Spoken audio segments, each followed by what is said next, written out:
Hi and welcome back to my garage. I'm Armin and this is my GS 1200. As you can see, it's already pretty beefily protected, but I found one area that the bike is not very well protected yet, and we're gonna fix this in this very short video. Today we're gonna install this R&G access slider. If you're new here, definitely consider subscribing. That would help my channel out quite a bit, and if you do, thank you very much. But without further ado, let's have a look at why you want to use an access slider and how it's installed, because the instructions that come with this are terrible. So let's have a look and get it done. Alrighty, here we have the swing arm of the GS 1200. This is a 2018 model, and this is where the protector comes to. Like, I have already crash bars, and you can see also right, like the center stand here offers some decent protection for the swing arm here, but with me doing more and more off-roading, this area is actually not completely protected, and I wanted to see if I can protect it a little bit better. Reason is, when you go off-roading and the ground is uneven, there's still a good chance that you will hit this part, and I want to minimize that a little bit more. Now there's some solutions that plug in here to fill just out that gap. I looked at that. I found it a little bit too clumsy, so I will try out a solution. This little guy, let's just get it out of the package. This little guy that should fit in right here for extra protection.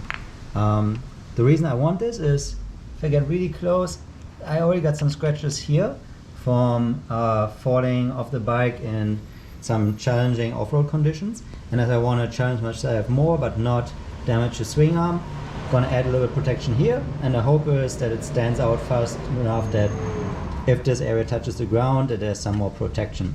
So first we have to get this cap off, and then we have to get this guy in and secured. Let's see how this works, because the instruction unfortunately were crap. They essentially just said take off the cover and put in the bolt the right way around, and that's it. So let's see what we can do.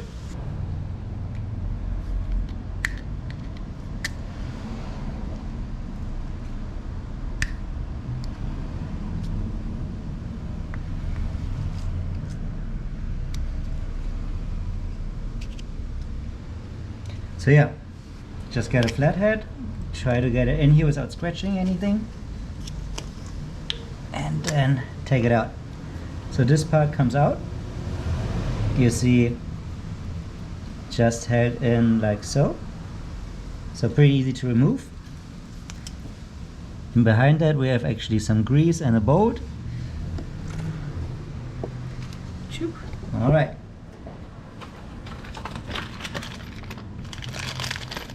This is the kit it comes with. So it's a little bit weird that we have 2 screws and also 2 washers, but let's see. Alright, so on quick inspection, this is really simply just hollow. There's no thread or anything inside there, and this fits in very perfectly in there. By itself, of course, it would fall out. So the idea is to have this little nut other side around in there, and so once you use a screw and tighten this down, then this will squeeze itself into it, extend the plastic here, and make it be stuck in there. So use one of the washer and one of the screws so that you can put the washer and screw from this side in, and then it will pull in the little cylinder there. I will put some Loctite on so that this doesn't loosen up itself. Once it's in there, I don't really want to take it out. So let me do that, and then we can install it. Okay, putting a little amount of blue Loctite on so it doesn't come off. There's of course a risk that if the Loctite is stronger than the friction with the plastic eventually, that we don't get it out easily. But then I guess we would just have to pull it and get it out that way. Let me just pre-tighten this with my fingers a little bit, but just enough that it's in there but not spreading the plastic. That's a little bit too much already. Back up a little bit, like so. And this is a size 5 Allen. And so now just snug it down. But of course you have seen it spreads the plastic inside our nut. So just tighten it. There's no instructions on how many Newton meters or foot-pound you should use. So just carefully, right? It's housed in a very strong metal, so we probably won't damage that. Just like make sure that we won't make the plastic break by spreading it too far. But I guess in the worst case we just have to get a new piece.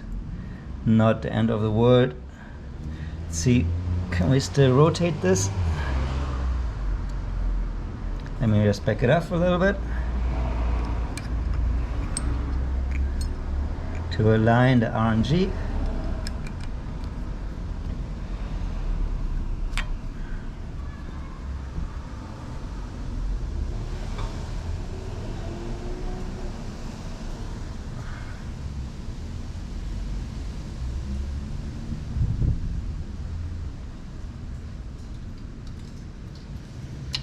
And you probably cannot tighten it too much, because if you tighten it too much it will just keep spinning. So we tighten it, and now should not go anywhere. So yeah, super easy installation. Make sure you don't lose this guy in case you ever lose this. Alright, now if you look at it, this stands out quite a bit, especially in comparison to here. So you have a good two fingers of extra distance. So hopefully when the bike goes down, then you have this one. Even stands out further than the kickstand here, or the center stand. So this should give you some good additional protection. It's really easy to replace. Only risk is, I think, maybe it falls out, but then just get another one and it's not the end of the world. So yeah, really quick video. I hope this helped you, and this is it for now. Goodbye.